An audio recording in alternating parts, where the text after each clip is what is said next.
Okay, hi. At the moment, I'm just kind of setting everything up and I'm doing something stupid, but it's gonna take me like 2 seconds and then I'm gonna start actually kind of going in and doing like, oh, music. Music, right, music. Uh,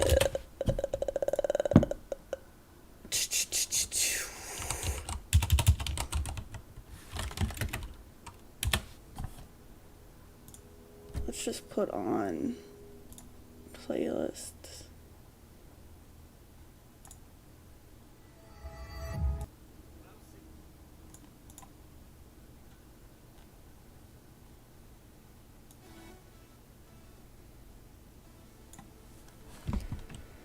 So yeah, I'm doing dumb shit at the moment, but chat is open and I'll post this to my Twitter.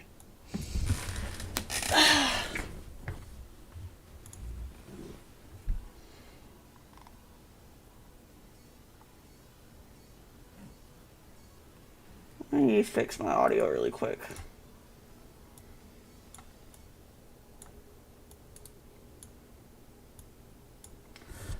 That's all right.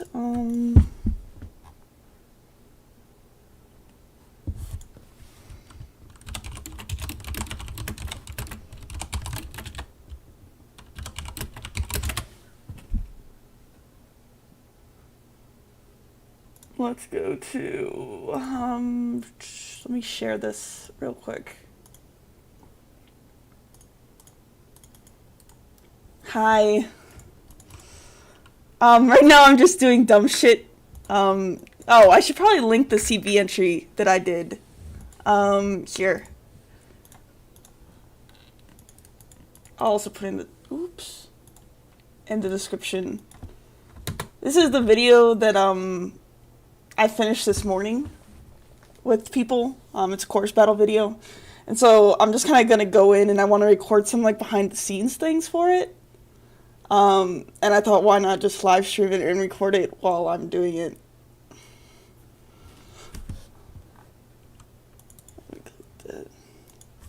And then, yeah, any questions or stuff. I don't know.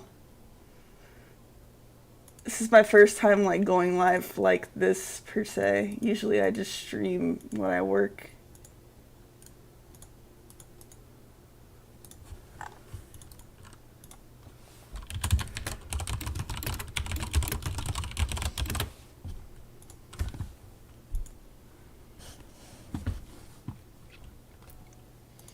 So yeah, Mira made well, the artist made plushies of everybody of like staff.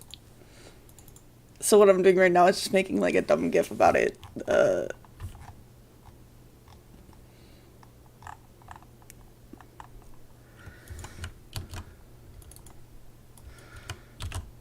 Cause look how cute I am. Where am I? Let's turn off.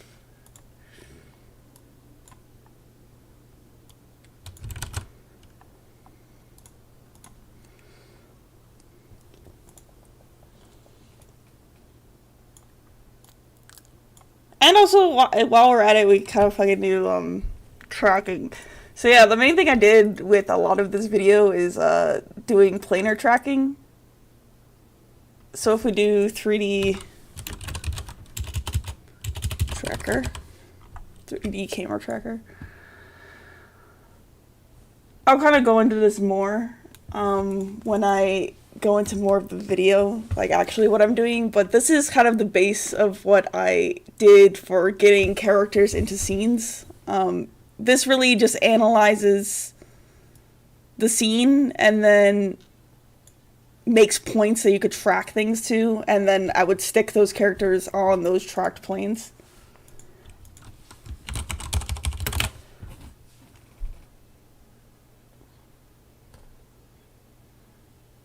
Pre-comp this.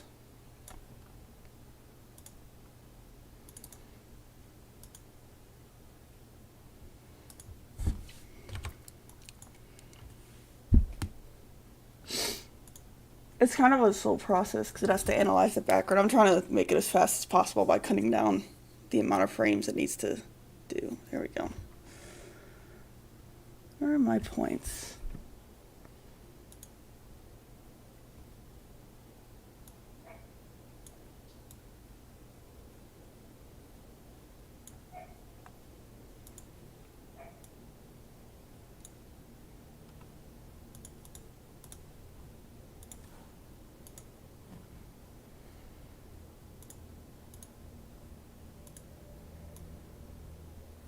He just created like a camera here.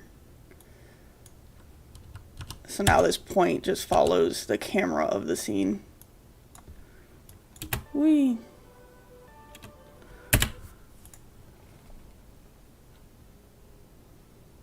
And so I put that there. Let's grab this. Why am I doing this? Because I think it's funny.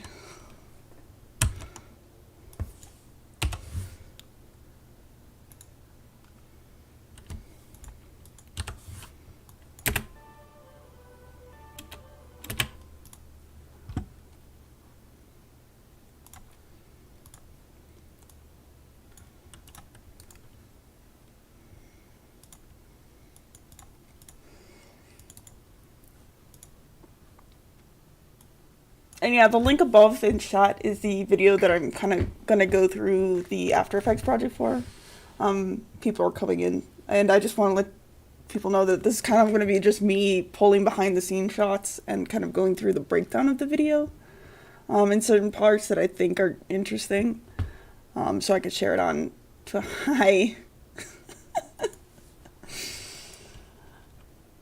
so I could share them on Twitter, because I think I learned a lot from doing this video. Most videos that I don't do this much compositing work. It's way more just I stick the characters in there and call it a day. So, and I don't think a lot of people do this kind of work, well, especially in anime, but I think it's super cool and helpful to know. I learned a lot about like tracking and how it's almost impossible to track something in 3D space like this, but then also alter the camera without making it look a little bit weird. So there's some, it makes it difficult to work with because you're locked into a lot of what the stock camera is doing naturally.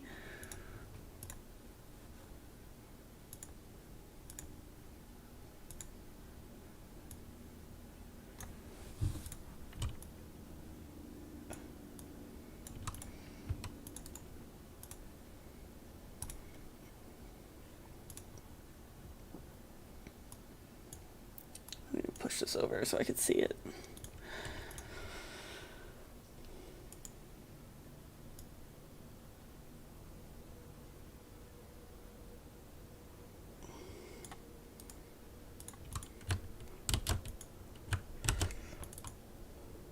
How hard is it to track the camera?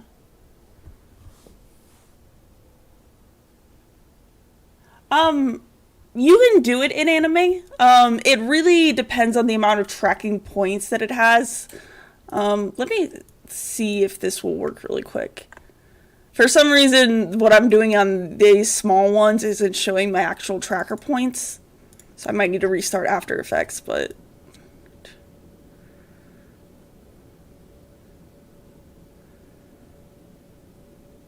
So, like, some scenes work better than others, because the computer is pretty much attaching itself to points and then trying to generate a camera based off of how those points are interacting with each other. This is one, I think.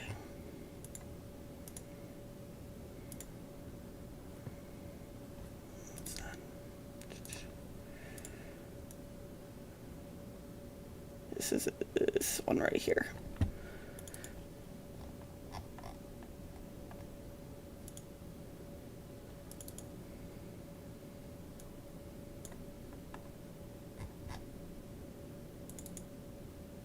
So this was the original footage that I had, which had like a camera shake to it.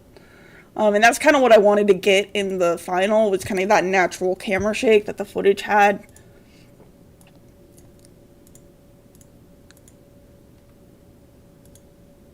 So yeah, here you see when you, I think it's just because I didn't have this checked,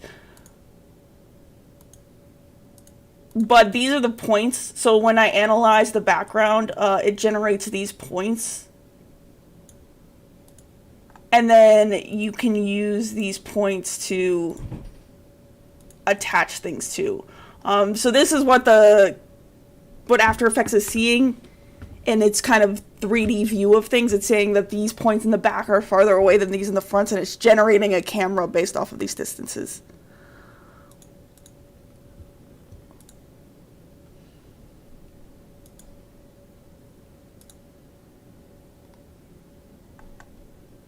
And yeah, live action works better with it because there's more information for it to grab things off of, but that doesn't mean that it's impossible with anime, especially more detailed anime.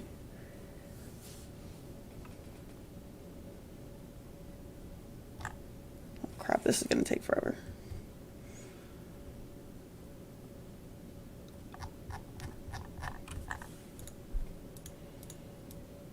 See if I could just do one as an example. So these are the footage that Kusa took.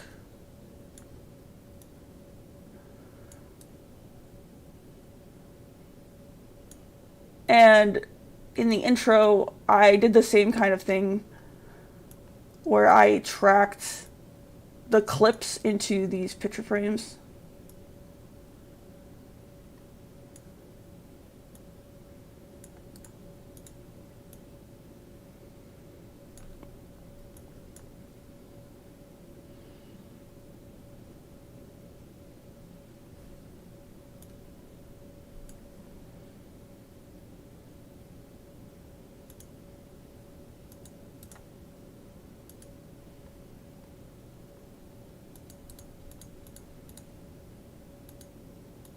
I don't know why it's not letting me grab the points. I might just restart After Effects in a second. Because it's working, it's just not letting me.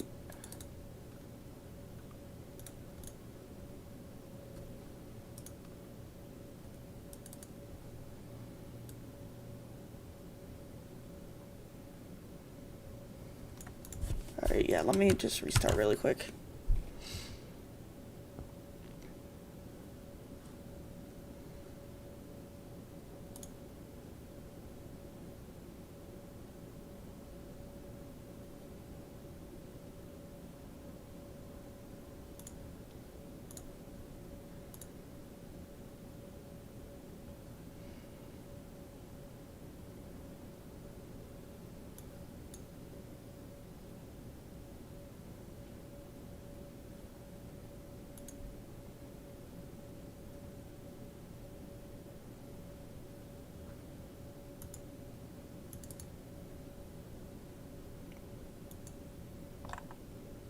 Oh, whoops.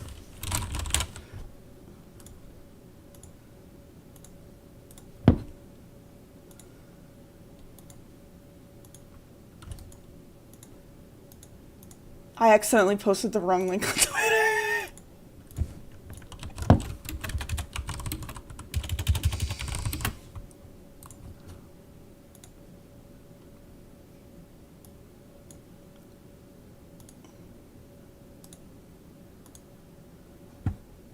There we go. Why aren't you opening?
Okay, let me finish this really quick because I need to just be done with this. And then I'll start going into the actual video itself.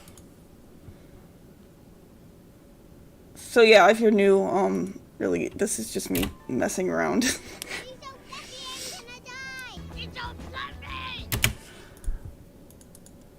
And the other tracker that you can use is the point tracker. I didn't use this one as much in this video.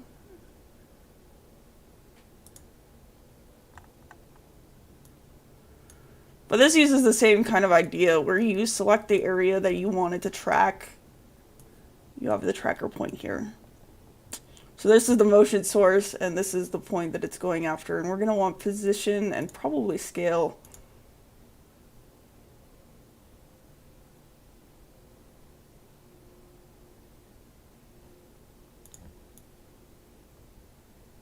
And it'll follow that.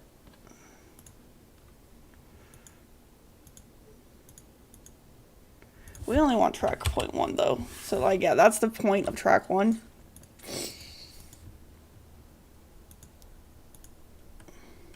And then copy these, do layer new, null.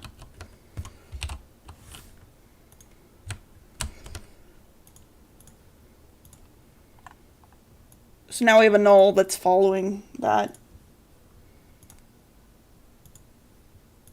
And then we could take our character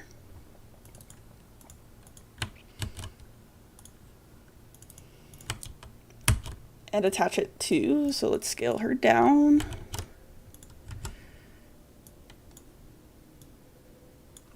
Just attach this to this.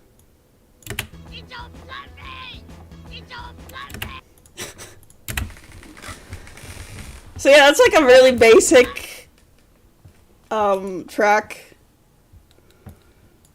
This is a motion track versus a camera track. Those are the two different types. In the first two, I was using a camera track to track, since the camera was moving, but the characters actually weren't and the subject actually wasn't. So we're using a camera track. In this, we're using a motion track to track this character itself.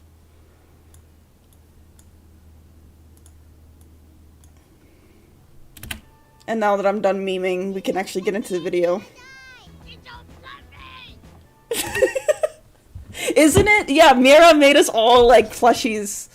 If we look at like the original, like all the staff and singers.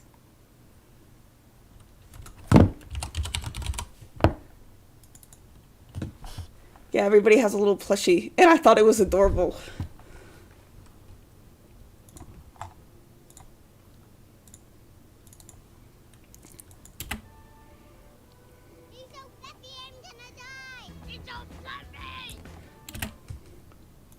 Alright, let me do this real quick. Also, this tool right here, this GIF gun, is the best thing that came out of anybody. This is like the one script I use the most.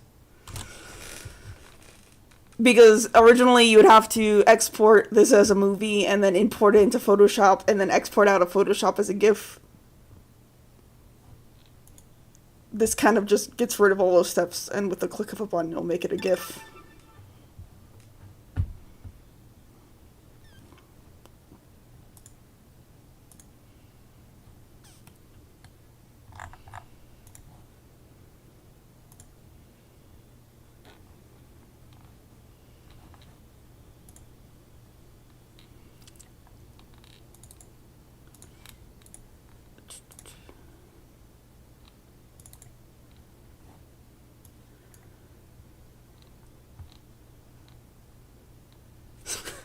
Ah, and there's the GIF. Alright, so yeah, I'm just gonna go in and take screenshots of the actual video now. Just things that I think are funny. Something that I had to do was remove a lot of people from footage. As Mira would put it, I yeeted them out of the footage. Alright, let's post this to Twitter real quick.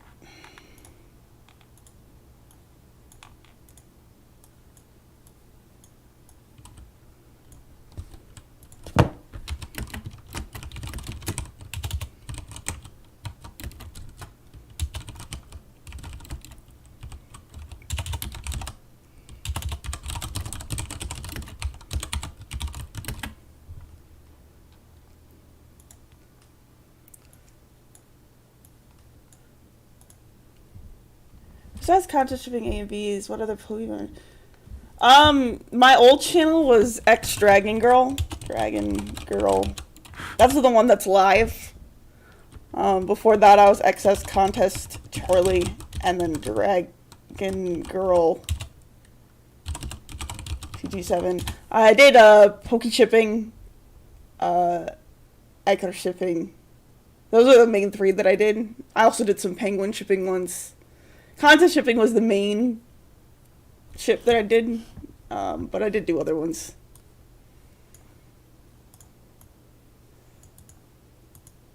Yeah, if you look up X Dragon Girl, that will be like my old channel. There's some other A and Bs on there, but there's also like Hitalia and other old stuff, since that's like a really old channel.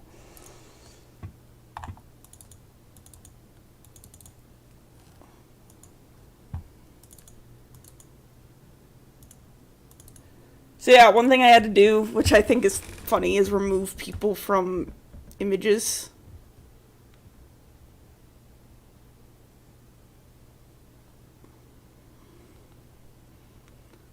This is the first one that I did. And this kind of uses a tool that's somewhat new to After Effects. It uses the Content Aware Fill tool. And you can kind of see there's a little bit of distortion in the back here. It's not perfect. It works better with aerial shots, kind of where it gets more information. But it did its job. Unless you knew to look for it, you wouldn't. So this is the pre-comp. It takes a lot of pre-comping to get this to work. You have your nested image. So this is kind of the fixed footage that I have. And this is the fill layer that is covering up this couple. So this was the original footage, had this couple in it, and that didn't work with this because Rex wasn't totally covering that. And so to remove the couple, I brought in the footage and I nested it to a pre-comp. And then we could just kind of do an example real quick.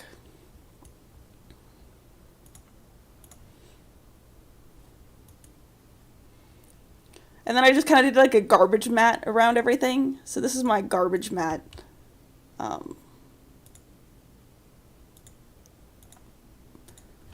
So I had this kind of just solid that I animated a little bit. I didn't animate this one because I was able to just cover the couple.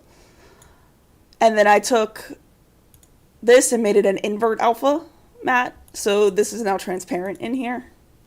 So we pretty much just cut them out. And then in 2019 and newer After Effects, so CC 2019 to a newer type of After Effects, they have the Content Aware Fill tool.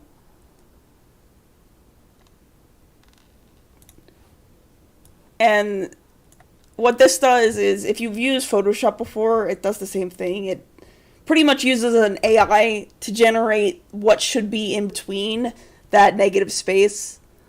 So if you press generate fill layer, this takes a while, so we'll probably come back to this. I already have it done, but you'll see that it starts to kind of analyze what is missing from the scene and what it needs to fill in. Oh, cool. Yeah, it's only going to do the first 52 frames. So yeah, it takes a little bit to analyze. The nice thing about this is it doesn't need to be up in the front when you're working, so you can kind of go and work on other things while you're doing it. And I did this technique at a few different places. Another place I did it was in the wrap section. Is this the wrap section?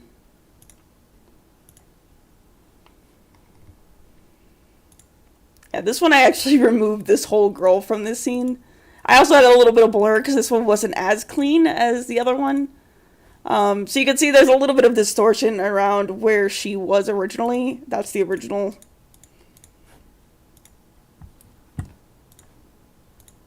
And this was my mask that I kind of just animated the mask to roughly follow where she was, so I knew what to cut out. And then, yeah, it was the same idea. Turn that into an invert, and then it would generate this fill layer. And then after that, I kind of just stacked effects on top. I started adding a little bit of blur, adding that type on there, so you kind of just hide it. Like, if you look really closely, you could see the distortion around it, which is why this isn't perfect. Ideally, you would want to get stock footage that doesn't have people in it, but I kind of ran out of options, and I thought it was pretty.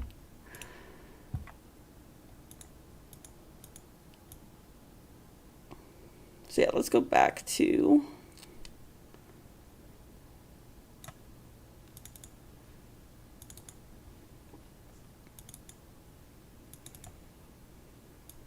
So yeah, this is what we have now. And like I said, it's not perfect.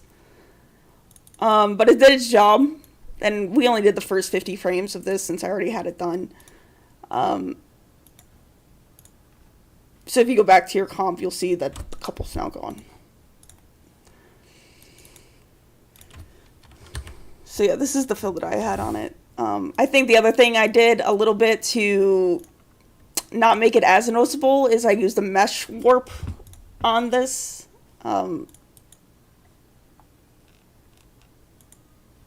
Just to kind of straighten things out a tiny bit. So I just used the mesh warp effect and laid it on top of this pre-comp and then animated the distortion mesh to straighten things out. This just kind of has points that you can move and distort.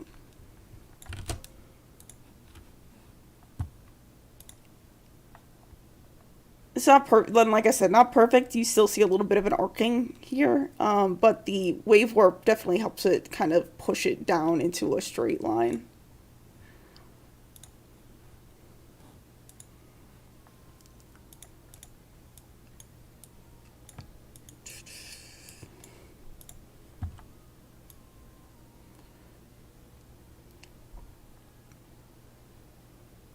So yeah, this is another scene where I tracked in footage and also I tracked in some text here.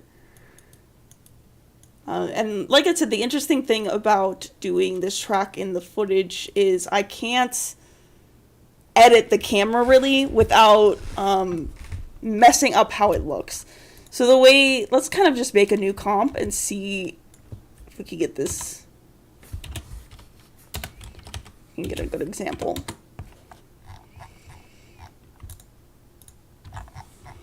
You can see my totally unorganized workflow right now. Oh yeah, this was another shot that I cut people out of.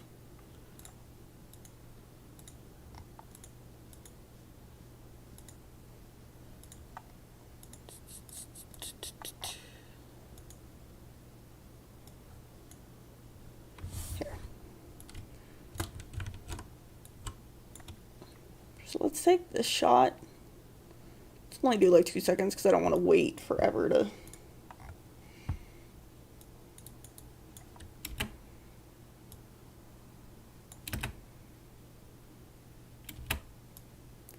Oh, there's not even any motion in this shot.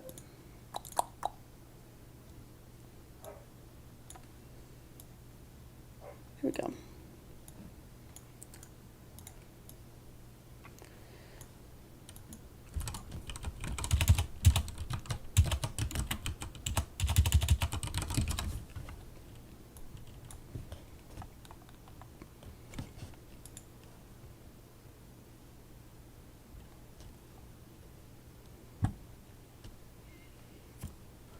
Oh yeah, another thing I'll show is me using the Warp Stabiliser. I did that in the front half of the video to stabilize some footage that was extra shaky. Some had a mixture of a Warp Stabiliser on it and this 3D tracker.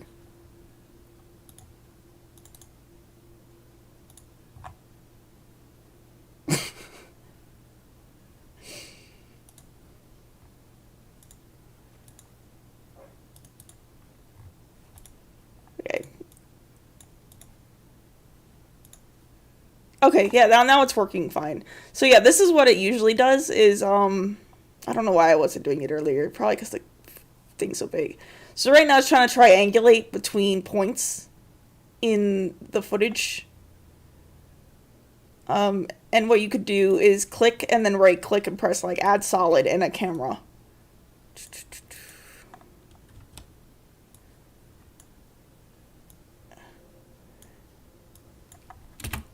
And now this solid is like in this scene.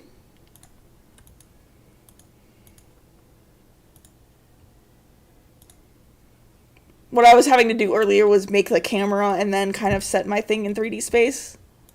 But yeah, this is, you can tell that it's a little bit pushed back because I picked the triangulation that was a little bit further back. But if we pick something like up here, we could do another solid. You can see now it's in that footage. So what I did was I then went into my 3D space and added characters in here.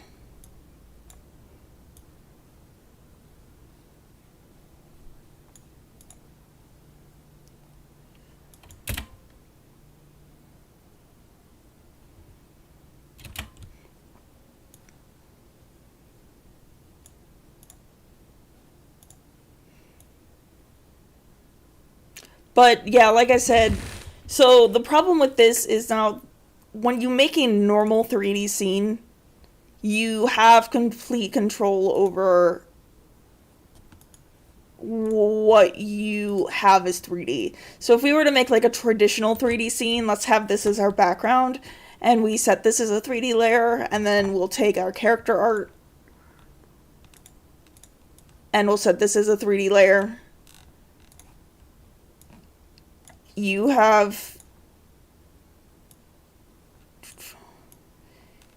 now have everything in 3D space. So you have your background pushed further back, you have your foreground up front, and now you could make a new camera and a new null.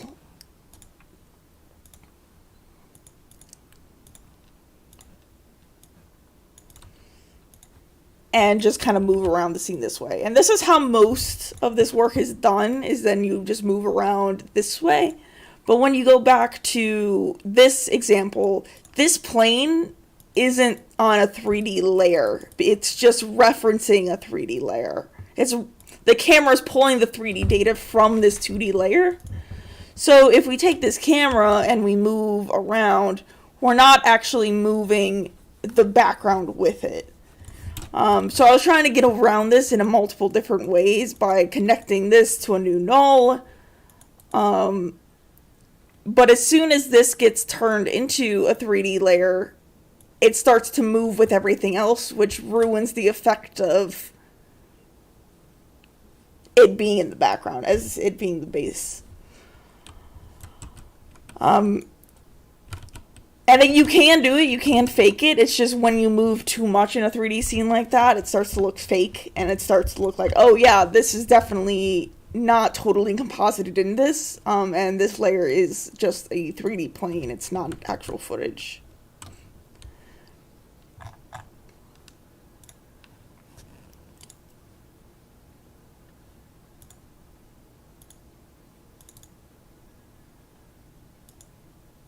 I'm going to open up Spine real quick because it's another thing that I kind of want to record.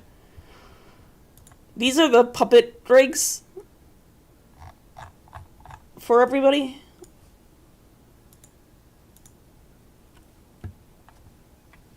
Spine is the program I use to do rigging and puppeting because I find it really straightforward and you get a lot of control over things.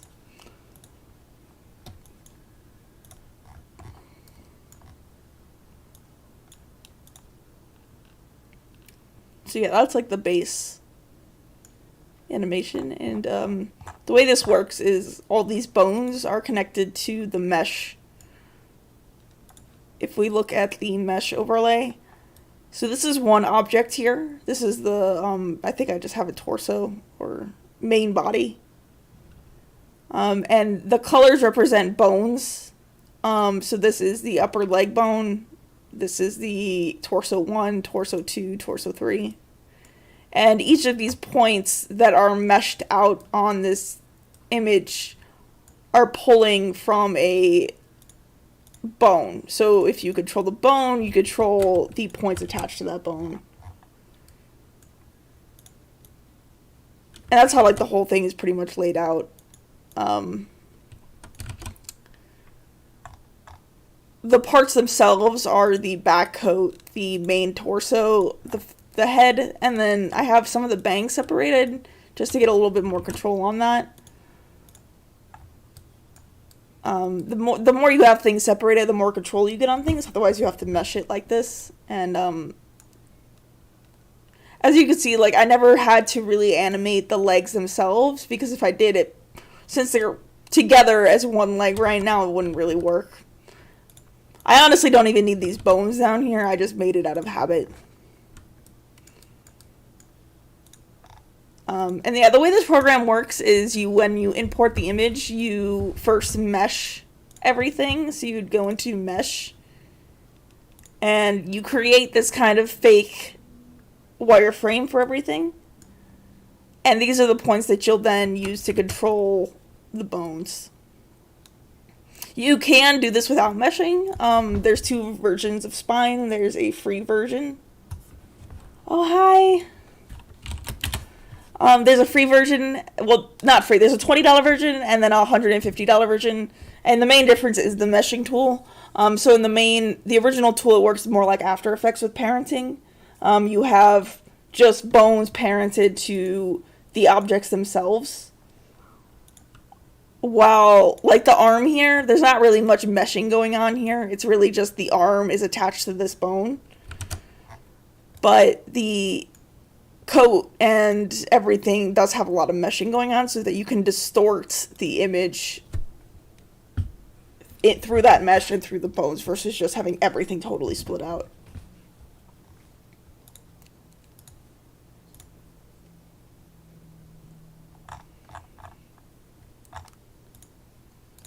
So yeah, I just did each character like this, and then the characters all had like a formal outfit, which is this one, and then a casual outfit. That was really just a palette swap.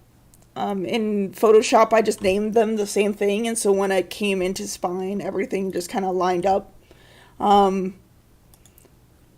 With this one here, I had to remove the hat, so like the original had like hat bones on it, so I got to remove those bones, but overall it was just a simple palette swap, since everything overlaid exactly.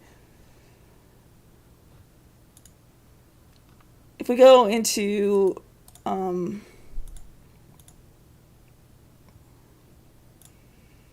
you can see my torture souls. So I really just had to take apart the art. This was like step one that I did, was separate the art in Photoshop to these different layers. Part of it looks like Nightmare Fuel if you remove certain things.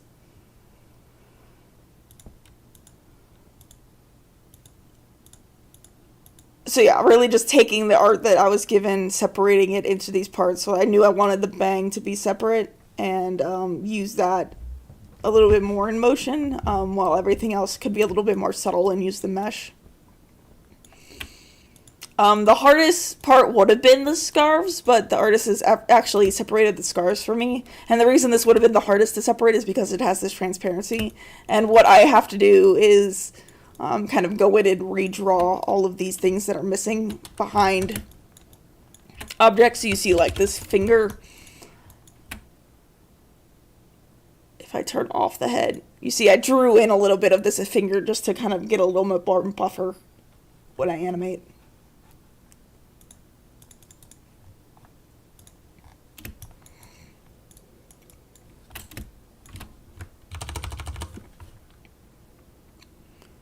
Yeah, now we can go back to After Effects and just keep messing around.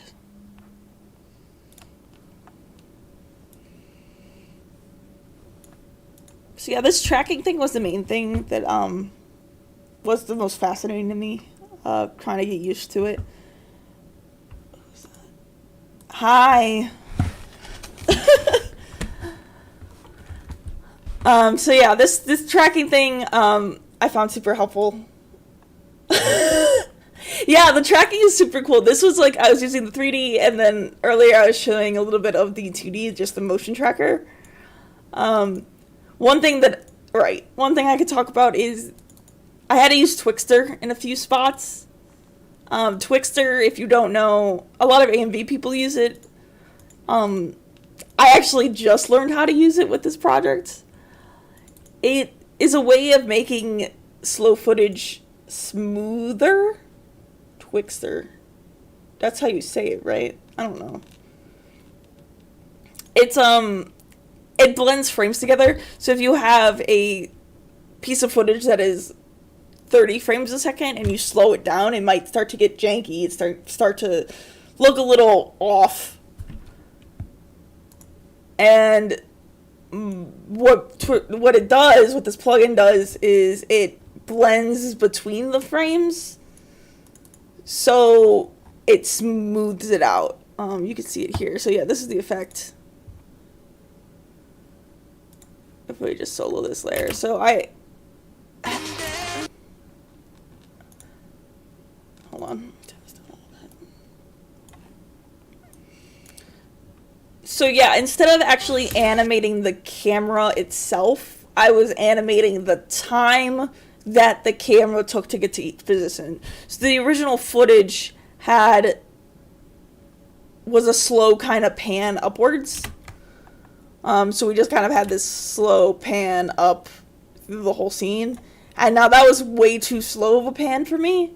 And since I couldn't just go in and edit the camera, since I don't have that data up there, I edited the time remap of the layer.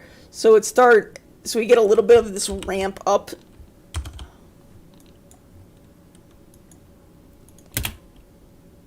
Let me run preview for a second.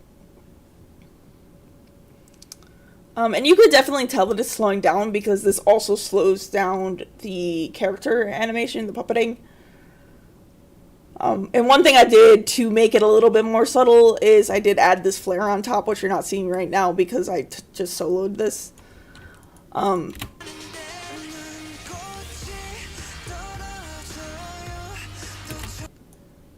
yeah, you can kind of see that it's slow, and then I just kind of use that time remap, and you can really see it back here with the trees, how they kind of go really fast in this section here and then slow back down.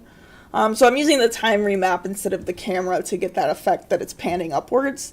Like I said, since I don't have the data for the whole scene, since this is just 2D footage, I have what I have.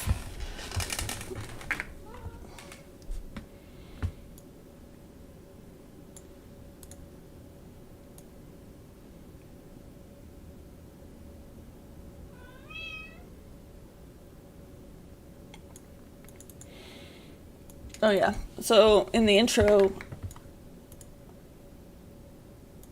I'll go for it. Yeah, you can just listen to me talk. That's fun. Yeah, in the intro, I used the Warp Stabiliser. Yeah, that's Miko. She's my animator helper.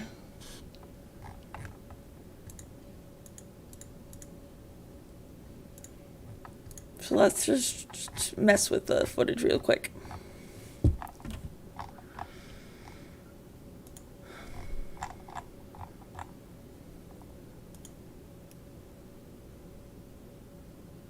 Yeah, a lot of people use it in AVs. I haven't personally, but I know it's an effect that people use a lot of because you can make lower frame rate footage look like a higher frame rate. So that's how people can make, Pokemon look like it's 60 frames a second while it's actually way less than 60 frames.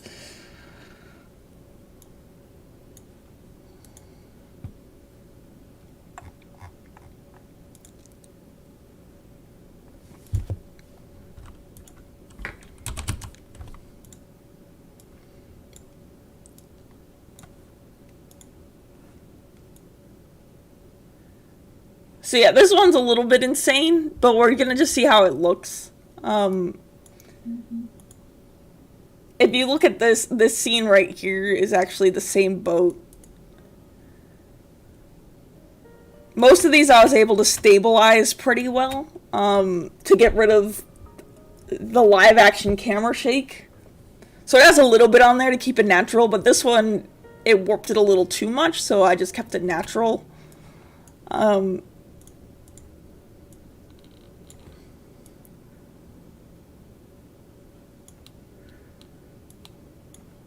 Let's just kind of cut something down real quick.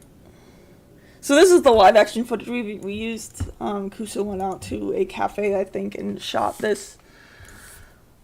Warp Stabiliser.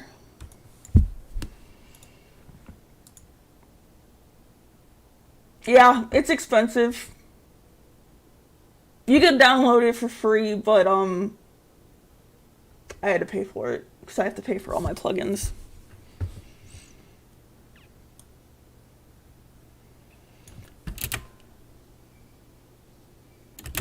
So yeah, you can see even here the Warp Stabiliser did a pretty good job. So this is what it was originally. Let's mute this. So this was the original footage, and we just added the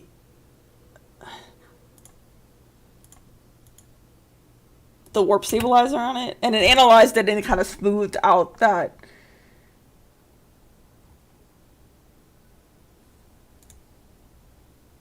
Yeah, I know it's 1/3 of a class, but I use it for work.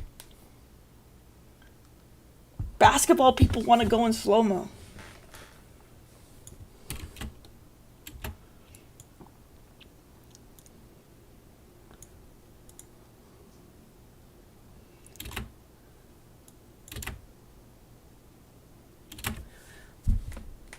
So yeah, that's what the Warp Stabiliser does. So you can also use this like a mix of the Warp Stabiliser and then pre-comp this.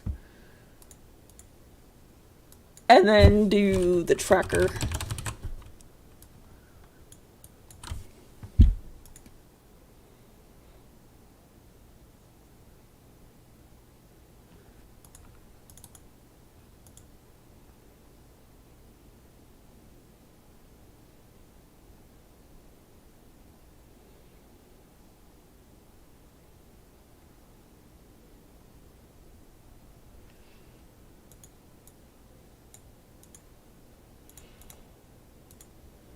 Create the camera, new solid.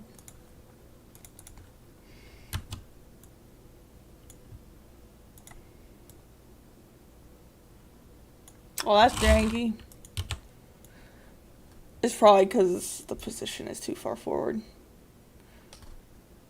But yeah, you get the point. You can track things and then stabilize it and then go on that way. And that's how I did a lot of this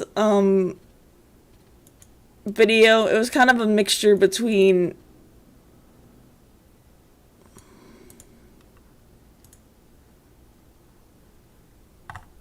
one second.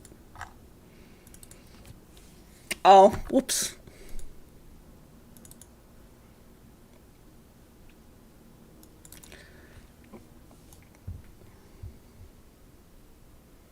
Oh, we can talk about this ice effect really quick, because this was kind of something that I had to mess a lot with.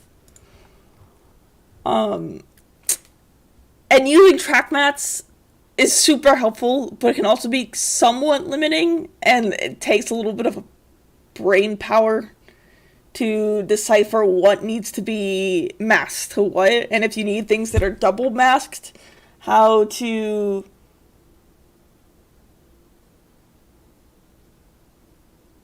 Motion Bro have what? Oh, this render actually wasn't too bad. This render was about 3 hours. Since most of it is pre-comped and like pre-rendered, like all the footage is pre-rendered and I don't have much particles in there, it wasn't that crazy. I think the craziest part was the wrap part because I used some motion blur. But 3 hours wasn't crazy. Round 1 and round 2 took about 9 hours each because round 1 was a mess.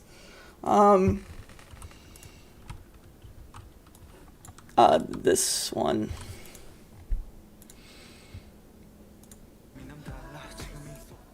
Because this was a totally 3D scene, with a lot of lights and particles.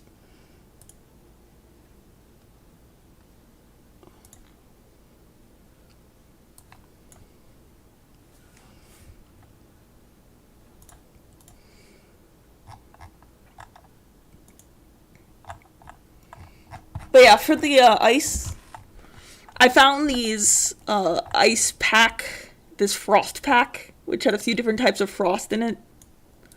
So it was just kind of growing on. And I thought I could use this as a mat to transition between things. The only issue is that it doesn't go completely from black to white. And there's a little bit of a slow start where it's kind of this weird gray. So I took these and I put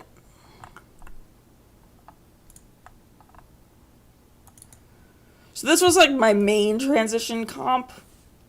So I had it fade somewhat to white, and I also boosted the brightness and curves over time so it gets to white. I also did a little bit of time remap to cut out some of that beginning part.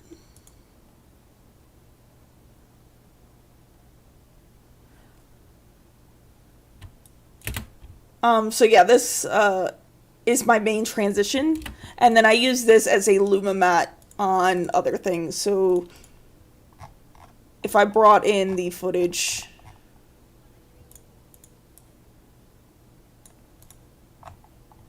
take this, so that would be the matte, and I would do this to Luma matte.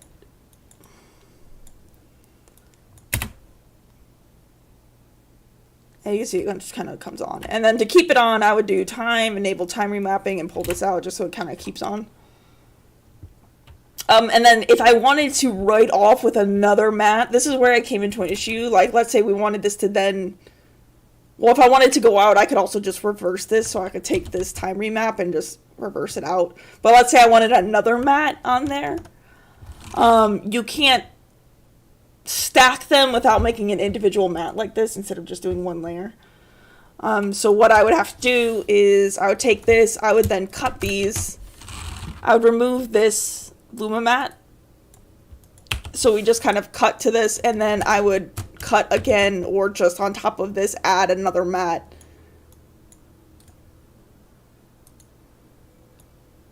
To do it that way, since I can't stack these mats on top of each other without pre-composing these into its own mat, and then I get a lot of new pre-compositions, so that kind of just as a workaround.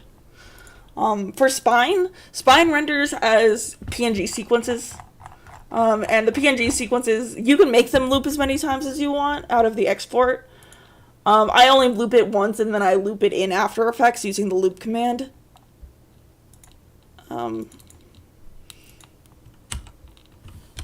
So yeah, I think these are 80 frames loops, and then yeah, I just time remap into the loop cycle.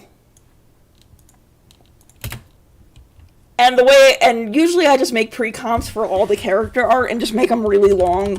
Like, these are like 1.5 minutes, so I know I have room to work with, and I just kind of use these as assets. It's easier than trying to use this looped image in every single comp. It also makes it easier, like, if this was to change, I could just change this comp and it'll update and everything.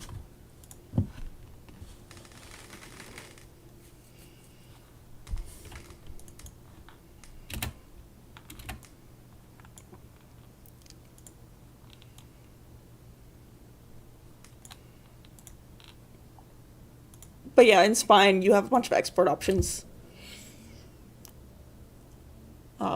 Like, it also is really nice because it doesn't duplicate the last frame. And most looping animations, the first frame and the last frame are the exact same. And so it stutters a little bit if you loop it, because there'll be 2 frames that are exactly the same. So you can check to include the last frame or not. And I always check not to, so you don't get that little bit of a stutter. You could have it loop multiple times, I think. You could do it as a GIF or any other type. I usually just do PNG.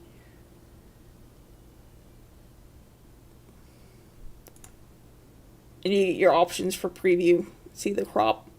Yeah, you can also render out, like, I like doing this just for fun, like behind the scenes things. It's like rendering out just the bones, or rendering out the bones with the art just to show people, because they think it's complex.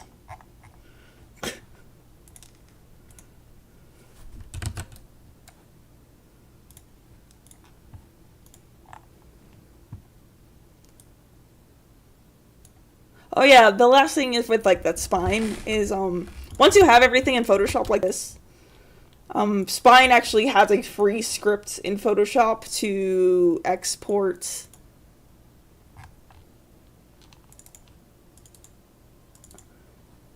so this is what is brought into Spine, is these separate pieces.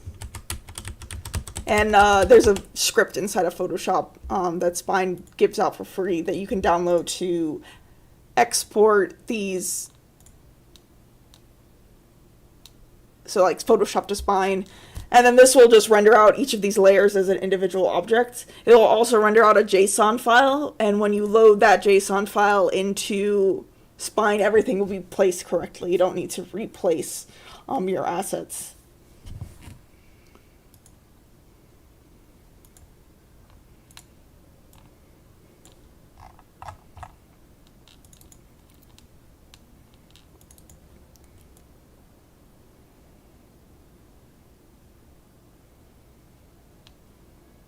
Alright, I'm going to just kind of go in. If you guys have any questions, feel free to ask. I'm just going to go in and kind of just take some screenshots. I also want to do a little bit of process behind building scenes, just to show online. Just adding lighting effects and getting everything to look right.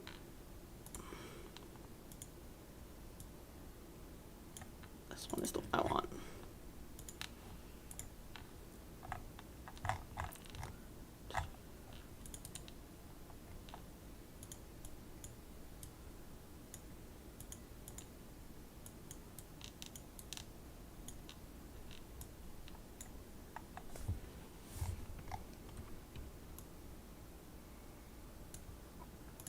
I like this scene.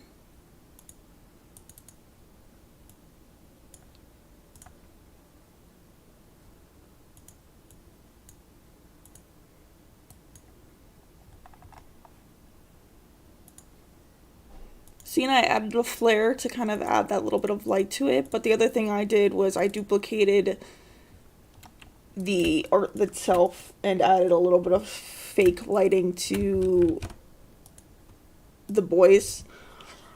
Because when you use a light inside of an actual light inside of After Effects, it still sees everything as a 2D plane. So doing it kind of by hand this way, you can mask out different areas that need to be lighter or darker. Like I knew from the waist down would be a little bit darker, from inside the coat it would be a little bit darker. So I wanted to let a little bit of shadow there. Well, I knew the highlight on the hair would be on this side, but not this side. So kind of masking out and feathering the light to be over here. And these are the things that kind of just add that detail to scene building. If I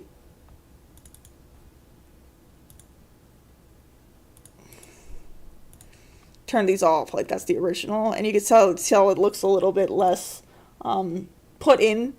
Even though the flare is still in the scene and everything is still exactly the same, adding just a little bit of light on the character art itself helps.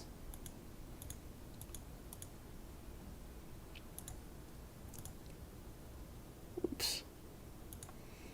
I think I was messing with things. Yeah.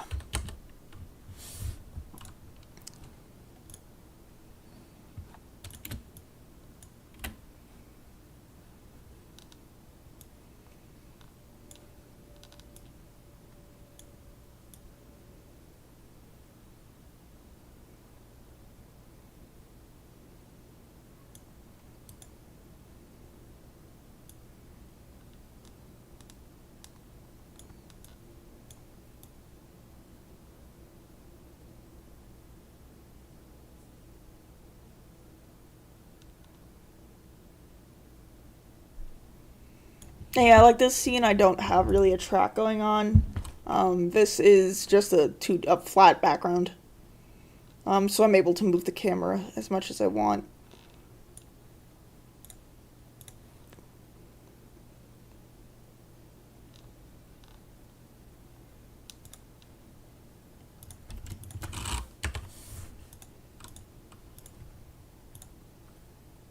Oh, another script that you might find helpful if you haven't gotten it already. This is one that is name your price, so you could pay for it or not. Is True Comp Duplicator, and you can tell that's why these are named so weird. All of these have 2, 3 on them. It's just because I added numbers so I could tell them apart. But True Comp Duplicator, if you don't know, duplicates all pre-comps within a composition. So in After Effects, if you natively just go to one of your pre-comps and press Command Control D and duplicate it, it duplicates that comp, but it doesn't duplicate the child compositions and child images and everything that goes along with that. So true comp duplicator will take that comp, it will see that, oh, pre-comp 1 through 6 are in this, let's duplicate pre-comp 1 through 6 as well and put everything back in. Yeah, it's super handy. And because I used to run into problems all the time where I would like end up replacing things that I were in a pre-comp from a previous thing, but I didn't want to change in this comp, so yeah. It's called True Comp Duplicator. And then, yeah, I add these numbers to it because you can add, like, a number at the end to separate them so you could tell which ones are which, or like, duplicated and whatnot. It adds a lot more pre-comps and things to it, but it's worth it. And it also has a bunch of other different settings. If you... scripts, front scripts.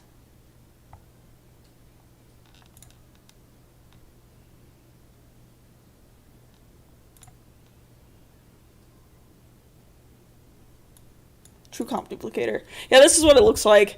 There's a bunch of things you can add them to. So usually I end up adding it to a group.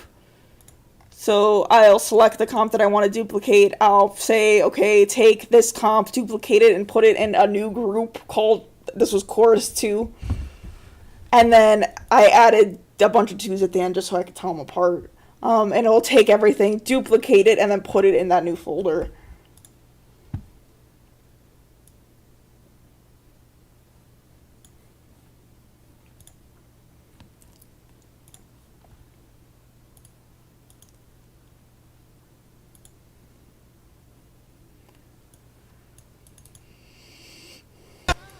Oof.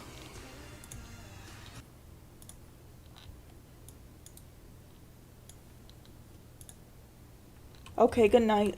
I should go to sleep soon.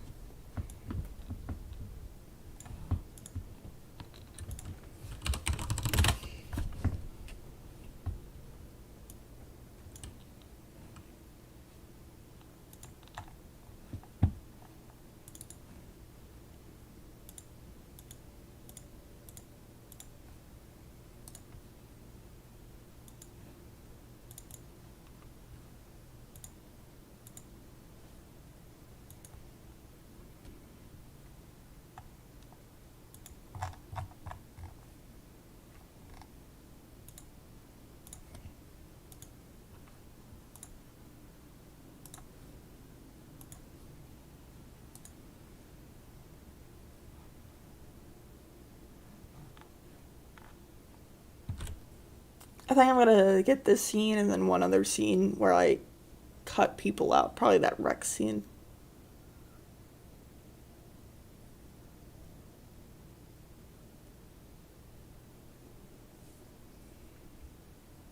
Because that one's also tracked in.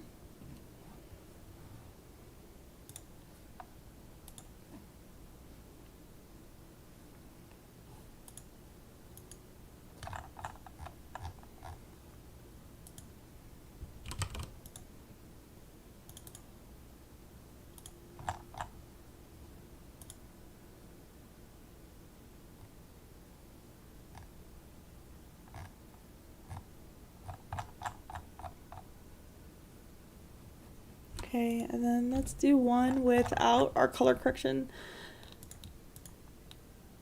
Oh, this actually doesn't have our color correction on it. We'll do one with it. So yeah, this was the final color correction that I put on. Which was really just a flare, some curves, and a blur.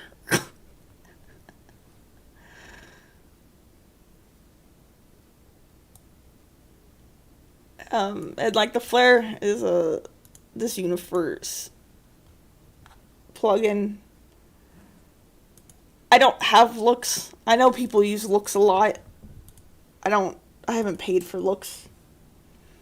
So I just kind of make up my own coloring with the things I have. So this kind of just, this plugin is really just this one. And then I just take it and I edit it to what I want.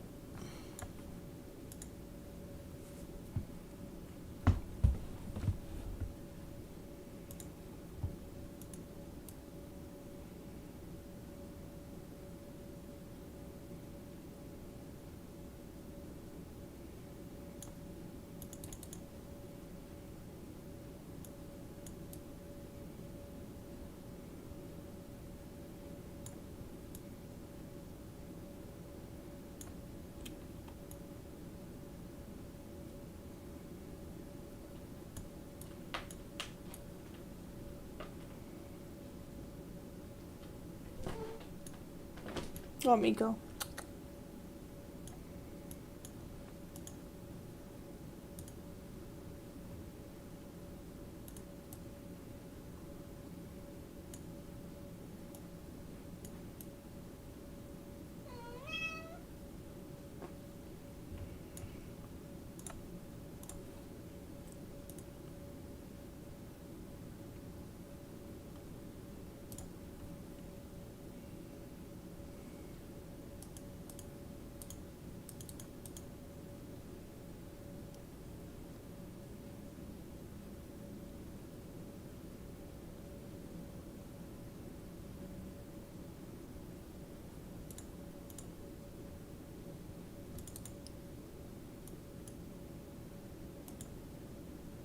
That's rendering. Let's turn our friends back on.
Oops.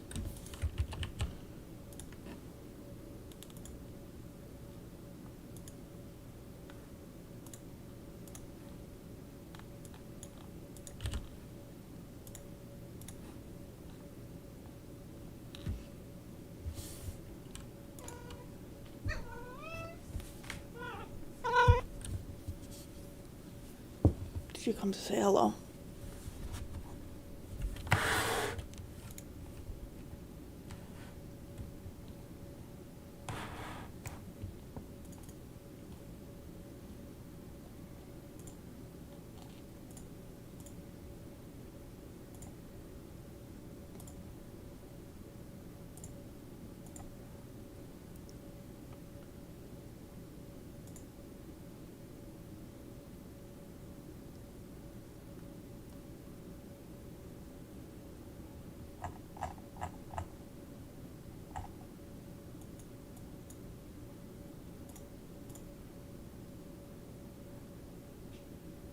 Oops.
Okay, I think that's all I'm gonna do tonight. I'm gonna wait for these to render. But thanks for coming, guys. Anybody that's stuck around and listened to me ramble. I hope it was somewhat helpful. Yeah. I don't know, this project, it's a lot.